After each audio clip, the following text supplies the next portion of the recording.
Good to have you with us. I'm Leland Vittert. $450,000 is a lot of money, especially when it's yours. And despite the president's assurances to the contrary, yesterday it appears the Biden administration might still give $450,000 of your money to illegal immigrants as they try to fulfill a campaign promise. In fairness, it's not every illegal immigrant, just those who came to America with kids. Sometimes they're kids. Other times it was kids the cartels sold them so the adults had a better chance of staying in America.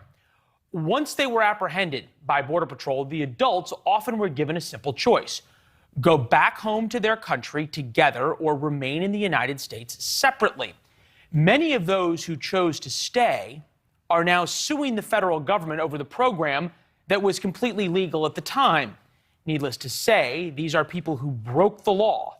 And like anybody else who breaks the law in America, you don't get a free pass and get to stay out of jail just because you have kids. And you don't get to bring your kids to jail. But rather than fighting the lawsuits, the Biden administration says they might settle them. The White House, during their briefing, had some audio issues, so pay attention to the subtitles as we listen to the press conference. If it saves taxpayer dollars and puts the disastrous history of the previous administration's use of zero tolerance and family separation behind us, the president is perfectly comfortable with the Department of Justice settling with the individuals and families who are currently in litigation with the U.S. government. If you are confused, so are we. Just yesterday, less than 24 hours before those comments, when asked whether the payments or even discussion of them would create a new wave of people coming to the southern border, the president, her boss, said this. Do you think that that might incentivize more people to come over illegally? If you guys keep sending that garbage out, yeah, but it's not true. So this is a garbage report? Yeah. Okay. So $450,000 per person. Is that what you're saying? That was separated from a family member at the border under the last administration. That's not going to happen. It's unclear how we went from not going to happen to perfectly comfortable in 24 hours. Senator Josh Hawley, Republican of Missouri, writes this: for the millionth time, Joe Biden appears completely unaware of what his administration is doing, in this case, paying illegal immigrants.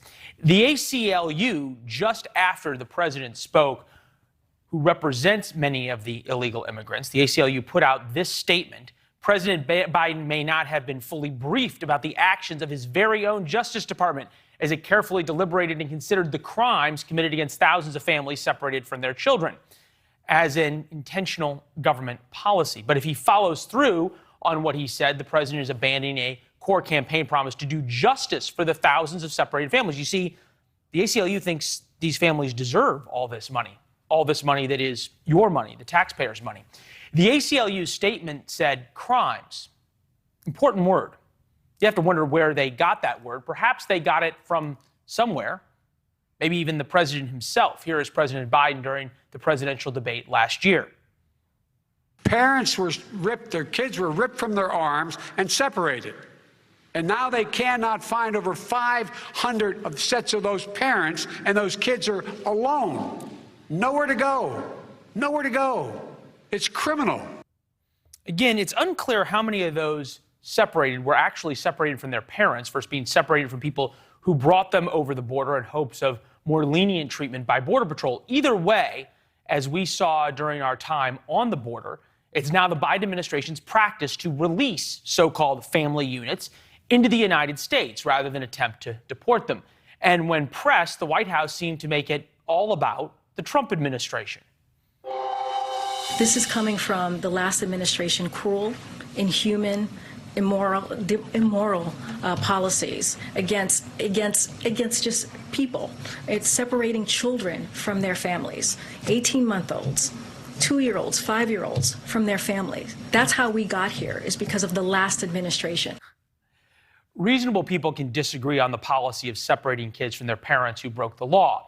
But if you had 2,000 stacks of $450,000 each, 2,000 stacks, and could give it to right wrongs in America, who would you give it to and how much would you give away? For comparison, various payments that are given out. Migrant families would end up with about $1 million, $450,000 for the kid and for the parent. 9/11 survivors only got $400,000. Military spouses, those who lost their husband or wife serving our country overseas, the wives of the 13 Americans who were killed in Kabul, well, they only get $400,000. As we said, the 1 million number for migrant families comes from $450,000 for the parent, $450,000 for the kid, approximately 2,000 people. That brings us to that $1 billion number.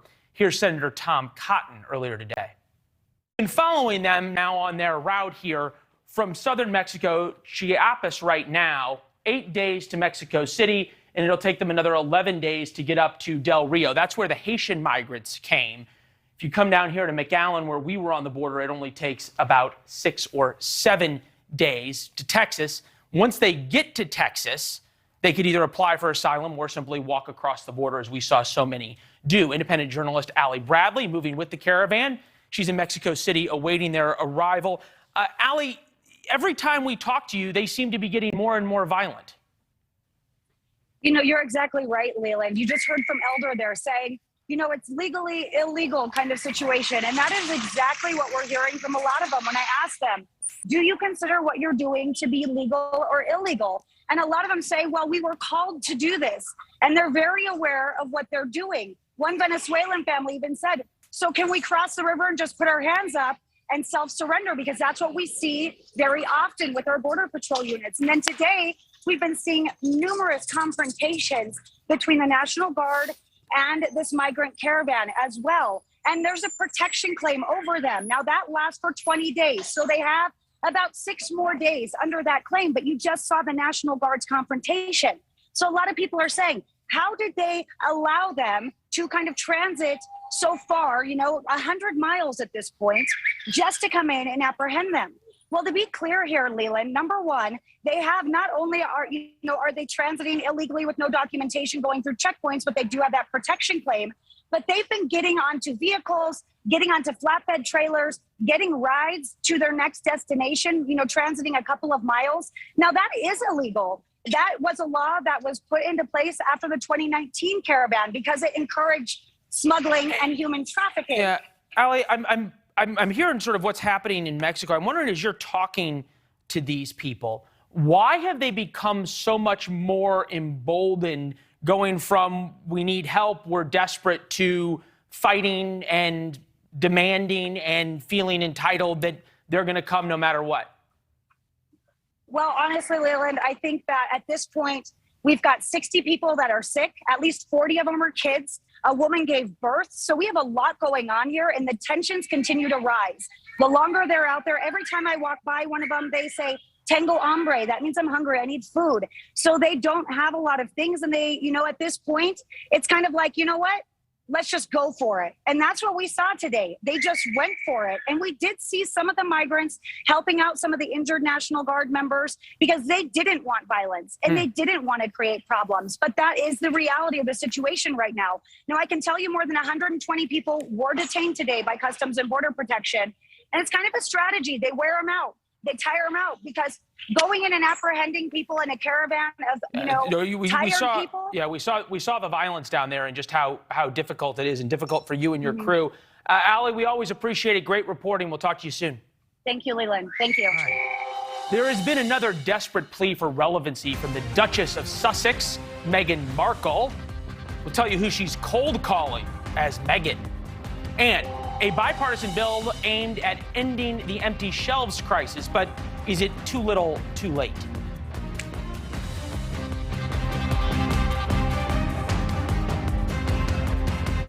Florida Governor Ron DeSantis today announcing his state is going to be one of many challenging the Biden administration's vaccine mandate for large companies, calling OSHA's order an unlawful workaround. The mandates are going to probably add to the ongoing supply chain issues, exacerbating the empty shelves crisis in stores across America. Mandate goes into effect January 4th. So let's focus on the shelves before Christmas. 2 Capitol Hill lawmakers, one Republican, one Democrat, have, we don't often hear this word, a bipartisan plan to fix the problem. Joining us now, Democratic Congressman John Garamendi of California, Republican Dusty Johnson from South Dakota. Gentlemen, good to see you both. bipartisan almost sounds like compromise. Isn't that a dirty word in Washington now? Well, we have a shared enemy here, and that is the fact that we've got a supply chain that's breaking down. And John and I realize that we're only going to get this attacked properly when we focus on the facts of the situation and work together. Our bill would make a big difference. All right. Congressman Garamendi, you think right now we are at November 4th, which, give or take, is about 50 days till Christmas. Government is not known for quick action. If your bill was passed in law tomorrow, when would we see effects in the supply chain? Might see it right away because it's a clear message to the international shipping companies and to the importers that they've got to settle this up. Otherwise, when the bill goes into effect, there'll be a very, very bad record of behavior on their part. So they're going to have to get prepared for what will come down when the FMC, the Federal Maritime Commission, has the authority that this bill provides. All right, so Congressman Johnson, as I understand it, it gives the Federal Maritime Commission the ability to fine and to move fines around for the bad behavior that we're talking about. Are we to believe that the importers and the shippers are intentionally creating these bottlenecks, or do they just not care? Well, they are absolutely intentionally discriminating against American cargo. And my thought is, if you're going to use American ports, you need to treat American cargo fairly. But anytime that they can get a higher price from anybody else, they will drop a contract with an American agricultural exporter. They'll pay some ridiculously low amount of liquidated damages, like $100, and they will leave those American soybeans or that American pork sitting there on the port. If you're going to use American ports, you have got to play fair. Our bill makes a ton of sense. All right, so Where's that container going to go? They're going to send it back to China, where the Chinese exporters are willing to pay a whopping amount of money in order to get their hands on a container. Right now, that container is going to get jammed up at the port when it gets to the United States. But let's be clear about this. Access to the American market, it is not a right, it's a privilege. And there's got to be equal attention both to the importers and particularly, as Dusty just said, the exporters, the American exporters. All right, so it's 7:22 Eastern time. You guys are standing on the Capitol talking about this, and we're grateful for that. But how is this an issue? If it's so easy and it's about fairness, why is there a problem getting this passed? Well, we have 4 major ocean carrier alliances, and 30 years ago they controlled 15% of the volume. Now they control more than 80% of the volume, and these guys don't like the bill. Let's be very clear. This gets in their way. It tells them that they need to play fair in a way that they have not been doing. And in D.C., listen, of course, we understand when you've got strong interests against a bill and for a bill, we're not going to be able to snap our fingers and just make it happen. The American system is not supposed to be easy, but I think we're going to get this done. Well, I'm quite convinced we will. Those 4 shippers happen to be, 3 of the 4 happen to be Chinese, and 2 of those 3 are controlled by the Chinese government, the military, PLA. So there's a real issue about competition on the open ocean shipping issue. And that's another issue. It's not in this bill, but it's one that I know is being looked at by the committees in the Senate as well as the House about the lack of competition in that ocean shipping. So we're going to go at this, and we're going to make this a big issue, and I think ultimately we will be successful. The support for this is extraordinarily broad. We have retailers who are on the receiving end of those imports, and we also have the agricultural interest, as Dusty has already said, and we have everybody in between. I got a phone call yesterday from a group that is importing Christmas trees, plastic Christmas trees. And I'm going, well, this isn't going to be good. They're going to be saying we don't have a good bill. Well, they actually like the bill because they're getting charged a demurrage. That is, they can't get their containers off of the port. And so they're getting charged on that end. Our bill would provide some rational oversight and regulation of those kind of charges. Got it. Well, gentlemen, come back and talk to us as this comes through. We know the empty shelves are not getting filled anytime soon. Congressman John Garamendi, Democrat of California, Dusty Johnson, Congressman from South Dakota. We appreciate it, fellas. Thank you. Thank you both. Millions of veterans are getting sick and dying from chemicals released by burn pits in war zones. We're going to show you how Jon Stewart is trying to help. And a little more politics. Democrats have got a lot of excuses on why they lost Virginia, but do any of them hold water? We're going to go through the data next.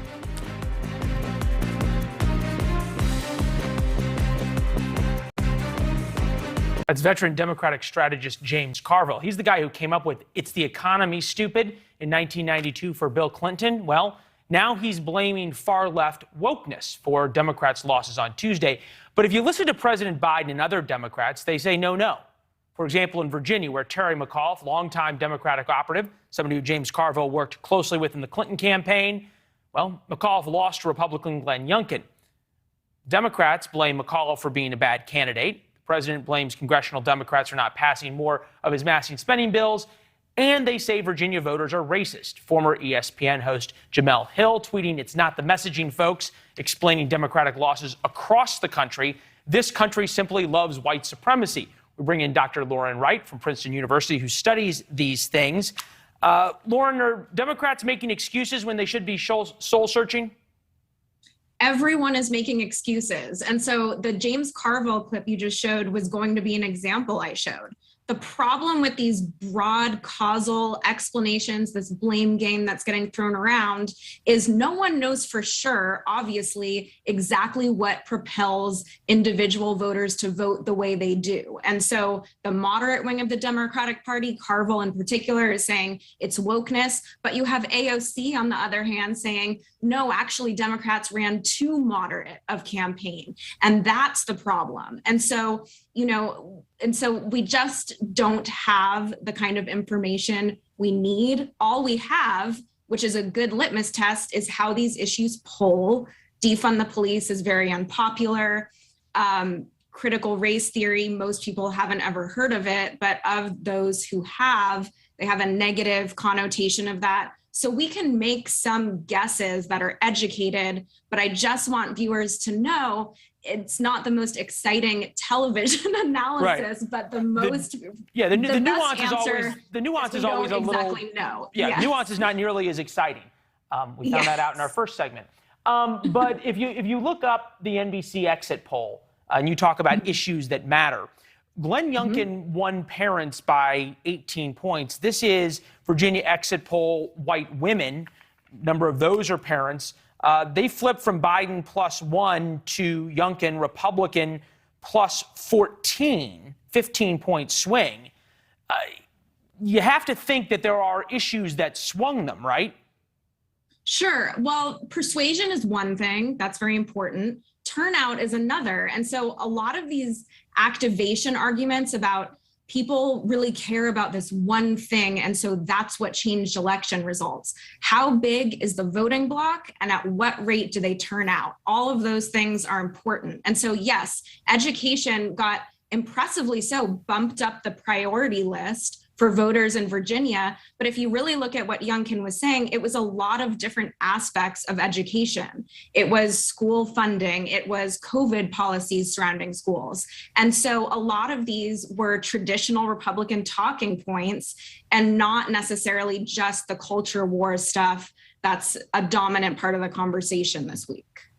Yeah, we're going to get into sort of the effect of that on school boards and how now Republicans are trying to become the party of parents a little later in the show. I want to get back, though, to sort of what you would study in this. Was there the Democrats' talking point specifically that, if only we had passed President Biden's domestic agenda, then everything would have been fine, not just in Virginia, but in New Jersey, where they lost 16 points, in races out in Seattle, races in Long Island as well. Can you really blame a bill that very few people know much about for a loss at all? That's an excellent point, and I'm really glad you brought it up, because what we do have research on, and quite a bit of it, is that this sort of policy approval hypothesis where you pass policies, you're successful at passing your agenda in Congress, and people reward you at the ballot box. There's really not a lot of evidence of that. And you're right, most people don't pay attention to these debates inside Washington that a lot of political junkies like you and I do. And so it's in your face everyday issues, taxes. We had a tax revolt here in New Jersey, schools, prices, things that affect your everyday life and are in your face. And in addition to that, there's a lot of theories that show a better motivator than approval of something is disapproval of something. And so a reaction is more likely what's happening than punishing someone for not passing a bill. That's interesting. You say approve, disapprove. President Biden's poll numbers now, he's the most unpopular president at this time of his administration, with the exception of Donald Trump. So the people were disapproving of President Biden in Virginia, at least the ones we interviewed on a large part, and that explains a lot. This was the vice president before the election talking about Virginia. Take a listen. What happens in Virginia will in large part determine what happens in 2022, 2024, and on. Okay, so that was the vice president before the election. And then take a listen to the vice president yesterday. We had great wins, as well as obviously what we talked about in Virginia, and I celebrate those. We have Eric Adams in New York. In Ohio, we had with Miss Brown, Chantel Brown. Maybe she was thinking about different election results than the rest of us were watching. But either way, fact check this for us. Was she right the first time, or is she right the second time? Well, there's not a lot of evidence for bellwethers. They receive way too much attention with not a lot of evidence to back it up. We already knew the Democrats were going to have a very difficult time in the midterms without knowing anything about Virginia or New Jersey. That's what happens. The president's party loses a lot of seats. The question is, how many are they going to lose? Are they going to lose the Senate in addition to the House? But there's not a lot of debate about whether that's going to be bad anyway. We knew that before. And it is true that Democrats didn't perform as badly as other governors in their positions in previous years, but the margins also matter. And in New Jersey, that's more interesting in a lot of ways than Virginia. We have 1 million more registered Democrats in New Jersey than Republicans. And the bread and butter issues, at least it's fine to say that people are paying a lot of attention to them, and it could be one reason Republicans are more mobilized than Democrats right now. Well, Republicans certainly are more energetic. You can feel that in Washington, D.C. Lauren, great conversation as always. Thank you. Appreciate it. Thank you. All right. As a reporter, you say follow the money, because that explains an awful lot in virtually every situation. So let's bring in the man who follows the money professionally, Lachlan Marquet, Axios politics reporter who covers the intersection of money and politics. Are Republicans raking it in over the past couple of days? Yeah, the next time we see what fundraising numbers look like, which is going to be, the fourth quarter sort of fundraising period, you can expect to see some really huge numbers in the days and probably, the next couple of weeks after these off-year elections. It's just a huge momentum boost for Republicans, and it's pretty deflating for Democrats. So on net, you're going to see a large financial advantage among the GOP, who's really, feeling like they have not just a chance to retake both chambers of Congress next year, but potentially establish some significant majorities and really put a further dent in the president's legislative agenda. What are you hearing from Democratic donors? Yeah, it's dejection, not just because of the election results, but because of the inability of Congress to get some of these major pieces of legislation across the finish line.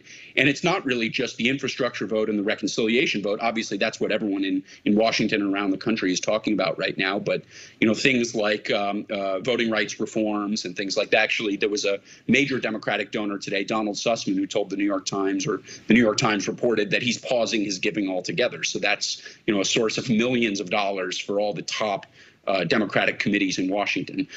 So there's a lot of real frustration. And, the Democrats really need to get a significant piece of, a significant accomplishment under their belt to be able to go to these folks in the run up to the midterms and say, see, we're getting things done. Yeah, I guess that would be the question. Do donors respond to getting things done, or they respond to issues they care about? Yeah, well, they respond to getting things done on issues they care about. Okay. But the reason that these folks, when you talk about these mega donors, are the large donors that they are, is, they put up significant amounts of money to elect the people who are in office right now. And, they expect to see movement on some of their top policy priorities as well. You're also seeing much more reliance on both sides on the small dollar donors, huge grassroots fundraising by Democrats and Republicans over the last couple of years. You have to imagine that really follows momentum and good news much more than the big mega donors do, who are more strategic. I think you'll see more movement on the small dollar front from bad news or from fear of further bad news. Wow. There's a very reactive element to it. Fear's a great... it's a common tactic to sort of scare folks into trying to part with $20-$30. Yeah, well, actually, that's a great point. Fear is a fantastic motivator. Lachlan, thank you. We appreciate it. War zone burn pits are leading to serious medical issues affecting millions of veterans. We're going to show you how Jon Stewart is leading the charge to get them the help they need.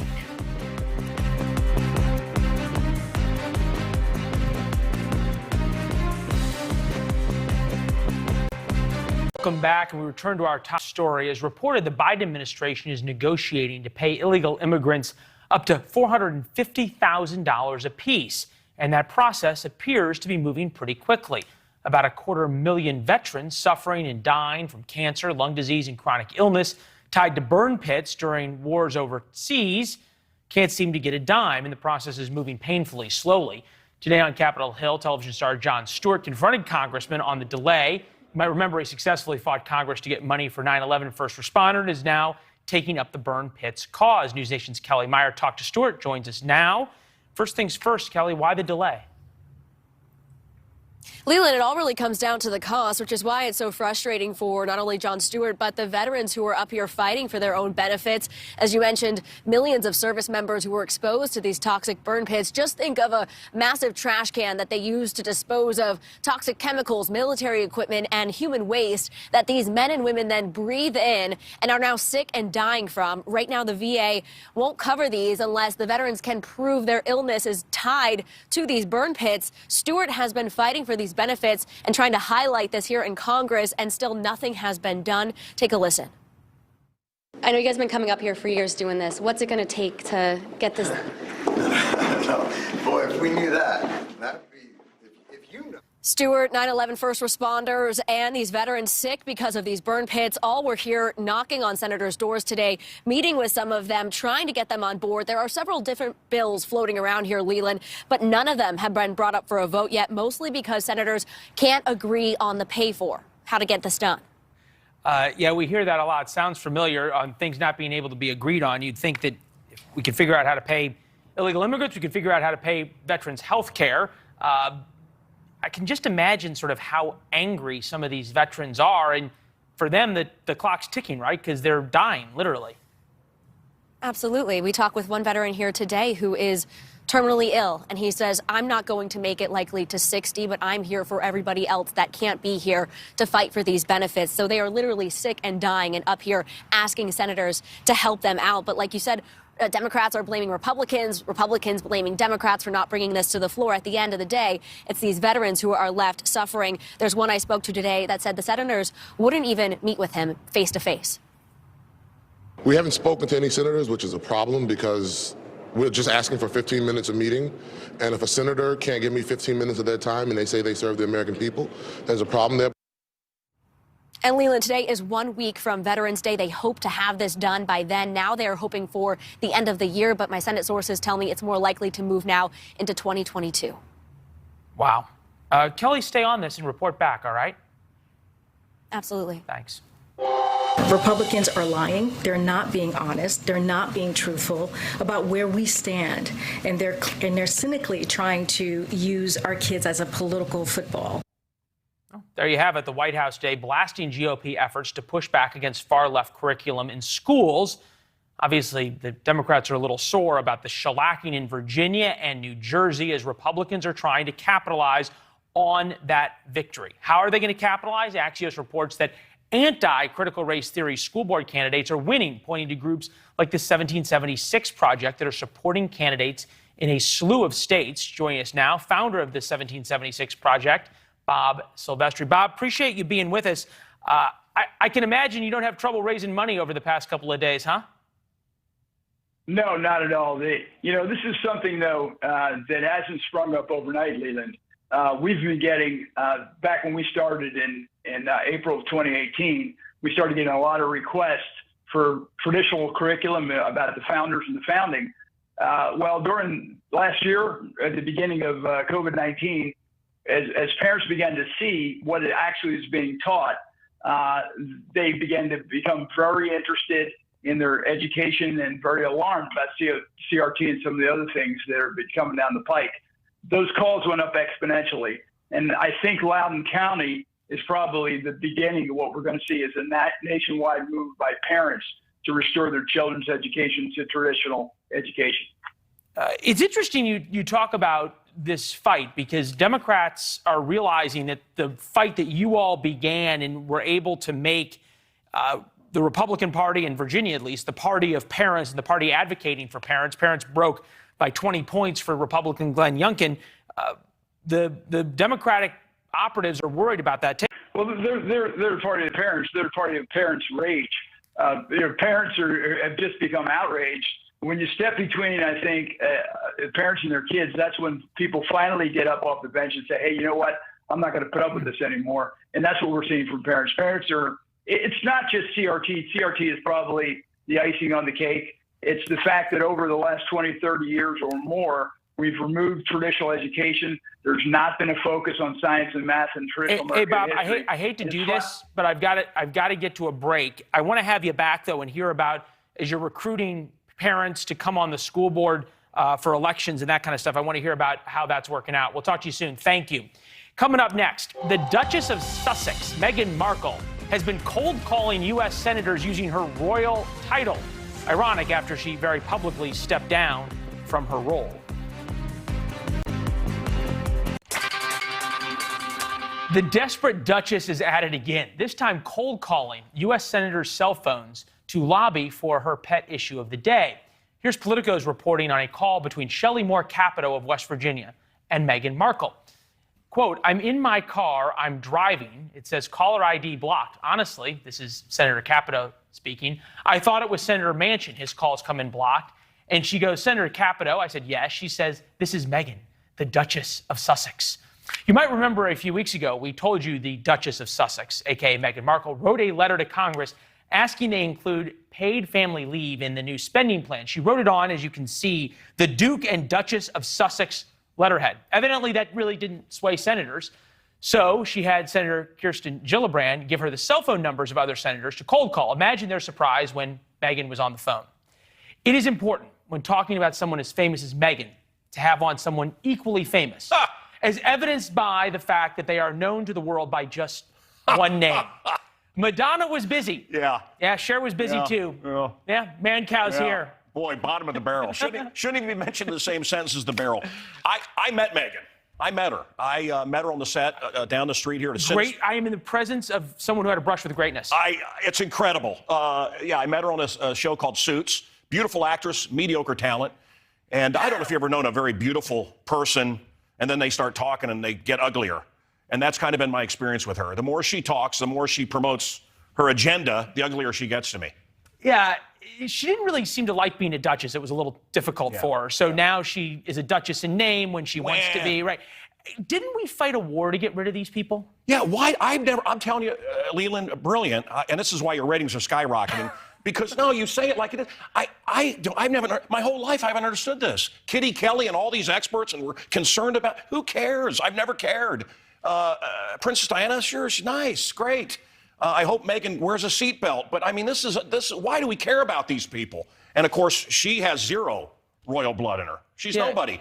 Princess Pinocchio and Dirty Harry, why do we care about these folks? I wonder sort of the obsession. I also wonder where the obsession with the political class comes of sort of this desire to have them be part of the conversation. If you think about it, her story really is an American one. It's not a British one. You know, people who grow up working in yogurt shops don't get to be duchesses in the UK. Only in America do you grow up being in a yogurt shop and then you become royalty. I mean, look, I have little girls. I have daughters. I didn't want them to buy into the whole princess thing, but every girl does. At least mine did. And you know, this So you wouldn't want them to marry Prince Harry? Dirty Harry, no. You know, the guy likes to dress up like a Nazi and goose step for fun. Not my guy. But yeah, I think she's. You know, I think they kicked the teeth kicked the teeth in of the Queen. Like I said, I hope she wears a seatbelt. And you know, Gone with the Windsors. There's the movie. She moved here, and I hope Harry tells her to be quiet, which we'll call that The Empire Strikes Back. Yeah, I don't think that's not gonna happen.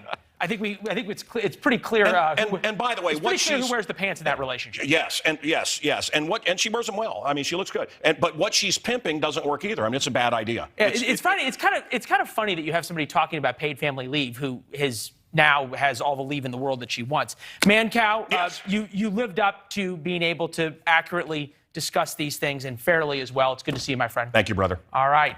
A little bit more on the school choice issue tomorrow and Democrats' excuses for losing in Virginia. We'll talk about that tomorrow. Are really everybody in Virginia racist? We're going to tackle that. Dan Abrams is next. Thanks for watching. Click the red subscribe button below so you can get more of NewsNation's fact-driven, unbiased coverage.